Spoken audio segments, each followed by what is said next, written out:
Good morning साथियों, Saraswati career point में आप सभी का स्वागत है। डेली करंट अफेयर्स हमारा डेली सीरीज।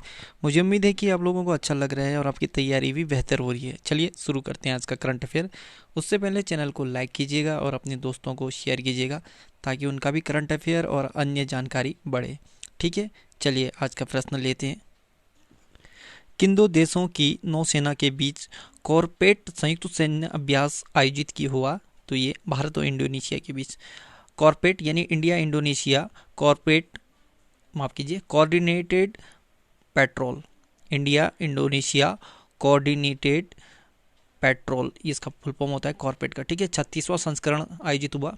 आयोजित हिंद महासागर में हुआ था। ये आयोजन स्थल है हिंद महासागर। ठीक, भारत और इंडोनेशिया के बीच कॉर्पेट का 36वां संस्करण 30 और 31 जुलाई 2021 को हिंद महासागर क्षेत्र में आयोजित किया गया। भारतीय नौसेना जहाज सरयू एक स्वदेशी निर्मित अपतटीय गश्तपोत और इंडोनेशियाई नौसेना जहाज KRI बंगटोमो इस युद्धाभ्यास में शामिल हुए हैं। इस युद्धाभ्यास का उद्देश्य वाणिज्यिक शिपिंग, अंतर्राष्ट्रीय व्यापार और वैध सामुद्रिक गतिविधियों के संचालन के लिए हिंद महासागर क्षेत्र को सकुशल और सुरक्षित रखना है। टॉप 5 संयुक्त सैन्य अभ्यास देखें तो वज्र प्रहार संयुक्त सैन्य अभ्यास, ये भारत और अमेरिका के बीच हुआ था। शांतिर ओग्रो सेना 2021, ये बहुराष्ट्रीय सैन्य अभ्यास है, भारत भूटान श्रीलंका बांग्लादेश के बीच हुआ था। खंजर, ये संयुक्त सैन्य अभ्यास भारत और किर्गिस्तान के बीच हुआ था। और त्रिपक्षीय वरुण नौसेना अभ्यास भारत फ्रांस UAE के साथ हुआ था। और पेसेक्स एक्सरसाइज 2021, ये भारत और इंडोनेशिया जो त्रिपक्षीय वरुण नौसेना युद्ध अभ्यास था, इसमें भारत और फ्रांस तो बहुत पहले से 1995-96 से इस अभ्यास को करते थे, लेकिन UAE इसी बार शामिल हुआ है। संयुक्त अरब अमीरात UAE को कहते हैं। महाराष्ट्र भूषण पुरस्कार 2021 से किसे सम्मानित किया गया? तो ये आशा भोसले को। ठीक है, आशा भोसले गायिका हैं। भारत सरकार ने उन्हें 2000 में दादा साहब फाल्के पुरस्कार और 2008 में पद्म विभूषण से सम्मानित किया है। टॉप 5 पुरस्कार देखें तो WHO महानिदेशक विशेष मान्यता पुरस्कार 2021, ये डॉक्टर हर्षवर्धन को दिया गया है। ये हमारे स्वास्थ्य मंत्री थे पहले केंद्र में। अंतर्राष्ट्रीय बुकर पुरस्कार 2021 डेविड डियोप को दिया गया है। स्मार्ट सिटी अवार्ड 2020 इंदौर और सूरत दोनों शहर को दिया। इंदौर मध्य प्रदेश, सूरत आपका गुजरात में है। Spanish princess of Asturias literature award 2021 से किसे सम्मानित किया गया? तो इमानुएल कैरेर को। जापान के प्रतिष्ठित ग्रैंड फुकुओका पुरस्कार से किस भारतीय को सम्मानित किया गया था? P साईनाथ को। संयुक्त राष्ट्र महासभा के 76वें सत्र की अध्यक्षता कौन करेंगे? तो ये अब्दुल्ला शाहिद करेंगे। संयुक्त राष्ट्र महासभा के 76वें सत्र के लिए मालदीव के विदेश मंत्री अब्दुल्ला शाहिद को अध्यक्ष चुना गया है। यह पहली बार होगा जब मालदीव संयुक्त राष्ट्र महासभा के अध्यक्ष के पद पर आसीन होगा। UN यानी यूनाइटेड नेशन या संयुक्त राष्ट्र 24 अक्टूबर 1945 को स्थापना, न्यूयॉर्क USA में मुख्यालय। इसके 193 सदस्य देश हैं और एंटोनियो गुतेरस अध्यक्ष हैं वर्तमान में। भारत बिल भुगतान प्रणाली की नई मुख्य कार्यकारी अधिकारी कौन बनी? तो ये बनी है नुपुर चतुर्वेदी। भारत बिल भुगतान प्रणाली ने PayU और एयरटेल पेमेंट बैंक के पूर्व कार्यकारी नुपुर चतुर्वेदी को अपना नया मुख्य कार्यकारी अधिकारी या CEO नियुक्त किया है। भारत बिल भुगतान प्रणाली ये एक BBPS इसका शॉर्ट फॉर्म है, भारत बिल पेमेंट सिस्टम। ठीक है, भारतीय रिजर्व बैंक की एक अवधारणात्मक प्रणाली है जिसका संचालन राष्ट्रीय भुगतान निगम national payments corporation of India NPCI द्वारा किया जाता है। यह प्रणाली सभी स्तर के बिलों के लिए एक अंतिम भुगतान प्लेटफॉर्म के रूप में कार्य करती है। इस प्रकार यह देश भर के ग्राहकों को भुगतान अंतरण, विश्वसनीयता और सुरक्षा के साथ एक बेहतर और सुलभ बिल भुगतान सेवा उपलब्ध कराती है। ट्रांसजेंडरों के लिए आरक्षण प्रदान करने वाला देश का पहला राज्य कौन बना है? तो ये कर्नाटक। कर्नाटक सभी सरकारी सेवाओं में ट्रांसजेंडर समुदाय के लिए एक 1% आरक्षण प्रदान करने वाला देश का पहला राज्य बन गया। ठीक है, कितना? 1% आरक्षण प्रदान करेगा।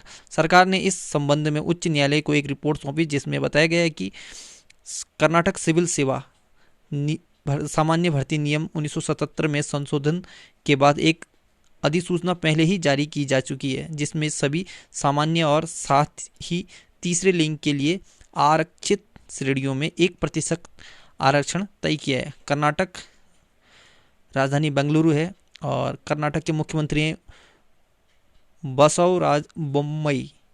ये हाल ही में चेंज हो गया, BS येदियुरप्पा की जगह इन्होंने बसवराज बोम्मई ने शपथ लिया है। और थावरचंद गहलोत कर्नाटक के राज्यपाल हैं। भारत की स्पेस एजेंसी इसरो का मुख्यालय भी बेंगलुरु कर्नाटक में है। अभय श्रीनिवासन ओका मुख्य न्यायाधीश हैं कर्नाटक के। 28 लोकसभा के, 12 राज्यसभा के और 224 विधानसभा की सीटें कर्नाटक में। कर्नाटक के 6 पड़ोसी राज्य हैं महाराष्ट्र, गोवा, केरल, तमिलनाडु, आंध्र प्रदेश और तेलंगाना। हवाई अड्डे देखें तो कर्नाटक में केंपेगौड़ा अंतर्राष्ट्रीय हवाई अड्डा ये बेंगलुरु में है। मैंगलोर अंतर्राष्ट्रीय हवाई अड्डा ये मैंगलोर में है। बांध देखें तो कृष्णा राजा सागर बांध कावेरी नदी पे, तुंगभद्रा बांध तुंगभद्रा नदी, सुपा बांध काली नदी, अलमाट्टी बांध कृष्णा नदी, हेमावती बांध कावेरी नदी पे है। राष्ट्रीय उद्यान तो ये बांदीपुर राष्ट्रीय उद्यान, बंदरघट्टा राष्ट्रीय उद्यान, अंसी राष्ट्रीय उद्यान, कुंद्रेमुख राष्ट्रीय उद्यान, नागरहोल राष्ट्रीय उद्यान, इसे राजीव गांधी राष्ट्रीय उद्यान भी कहते हैं। ये सब कर्नाटक में स्थित है। बंदरघट्टा राष्ट्रीय उद्यान ये तितलियों के लिए प्रसिद्ध है। विश्व रेंजर दिवस कब मनाया गया है? तो ये 31 जुलाई को विश्व रेंजर दिवस मनाया जाता है। विश्व रेंजर दिवस हर साल 31 जुलाई को ड्यूटी के दौरान मारे गए या घायल हुए रेंजरों की याद में दुनिया की प्राकृतिक और सांस्कृतिक विरासत की रक्षा के लिए रेंजर्स द्वारा किए गए कार्य का जश्न मनाने के लिए किया जाता है। विश्व रेंजर दिवस उनके महत्वपूर्ण कार्यों का समर्थन करने का अवसर प्रदान करता है। कुछ महत्वपूर्ण दिवस देखें तो 1 जून विश्व मातृपितृ दिवस, वैश्विक मातृपितृ दिवस। 2 जून तेलंगाना दिवस। 3 जून विश्व साइकिल दिवस और इस बार का थीम था uniqueness, versatility and longevity of the bicycle as a simple, sustainable, economical and reliable mode of transportation. विश्व पर्यावरण दिवस 5 जून, पारिस्थितिकी तंत्र की बहाली या इकोसिस्टम रेस्टोरेशन इस बार का थीम था। 6 जून को संयुक्त राष्ट्र रूसी भाषा दिवस मनाया जाता है। भारत का GI टैग प्राप्त फाजिल आम बहरीन निर्यात किया गया। इस आम का संबंध किस राज्य से है? तो पश्चिम बंगाल से। ठीक है, फाजिल आम पश्चिम बंगाल का है, ये GI टैग प्राप्त है। भौगोलिक संकेत यानी GI टैग प्रमाणित फाजिल आम को फाजिल आम की खेप का बहरीन को निर्यात किया गया। यह आम पश्चिम बंगाल के मालदा जिले का है। GI के दर्जे की वजह से उत्पादकों को उनके उत्पाद की अच्छी कीमत मिलती है। कोई अन्य उत्पाद इस नाम का दुरुपयोग नहीं कर सकता। GI ज्योग्राफिकल इंडिकेशन होता है। ज्योग्राफिकल इंडिकेशन GI का फुल फॉर्म होता है। GI टैग किसी भी उत्पाद के लिए एक प्रतीक चिन्ह के समान होता है। यह उत्पाद की विशिष्ट भौगोलिक उत्पत्ति, विशेष गुणवत्ता और पहचान के आधार पर दिया जाता है। टॉप 5 GI टैग देखें तो गुच्छी मशरूम ये जम्मू कश्मीर का है, GI टैग मिला है। हापुस आम महाराष्ट्र, सुंदरवन का शहद पश्चिम बंगाल, तेलिया रुमाल तेलंगाना, केसर जम्मू कश्मीर, इन सबको GI टैग मिला है। किस भारतीय ने बजट एयरलाइन आकाशा एयर को लॉन्च करने की घोषणा की है? तो राकेश झुंझुनवाला ने। अरबपति निवेशक राकेश झुंझुनवाला की बजट आकाशा एयरलाइन, जो बजट एयरलाइन है आकाशा एयर, इस साल के अंत तक या अगले साल की शुरुआत में परिचालन शुरू कर सकती है। राकेश झुंझुनवाला की योजना अगले 4 साल में 70 एयरक्राफ्ट के साथ 3.5 करोड़ डॉलर लगभग 260 करोड़ रुपए के निवेश से एक नई विमान कंपनी शुरू करने की है। किस कंपनी ने CBSE बोर्ड के साथ मिलकर AI फॉर ऑल पहल शुरू किया है? तो ये इंटेल ने। चिप बनाने वाली कंपनी इंटेल ने AI फॉर ऑल पहल की शुरुआत के लिए केंद्रीय माध्यमिक शिक्षा बोर्ड CBSE के साथ हाथ मिलाया है, जिसका लक्ष्य भारत में लोगों के लिए कृत्रिम बुद्धिमत्ता यानी AI आर्टिफिशियल इंटेलिजेंस कहते हैं की बुनियादी समझ बनाना है। इंटेल अमेरिका की बहुराष्ट्रीय टेक्नोलॉजी कंपनी 18 जुलाई 1968 को स्थापना हुआ था। कैलिफोर्निया यूएसए में मुख्यालय है। उमर इशराक अध्यक्ष हैं। पैट जेलसिंगर सीईओ हैं इंटेल के। किस राज्य की सरकार ने टोक्यो ओलंपिक 2020 में रजत पदक विजेता मीराबाई चानू को एएसपी यानी असिस्टेंट सुप्रिटेंडेंट ऑफ पुलिस नियुक्त किया है? तो ये मणिपुर की सरकार ने। तो साथियों, आज का करंट अफेयर यहीं पे समाप्त होता है। जाते जाते भारत के समुद्री क्षेत्रों के बारे में जानकारी लेते हैं। ये हमारा प्यारा भारत नक्शे के साथ। तो समुद्री क्षेत्र से भारत के कुल जो ये 8 पॉइंट हैं गिन लेते हैं।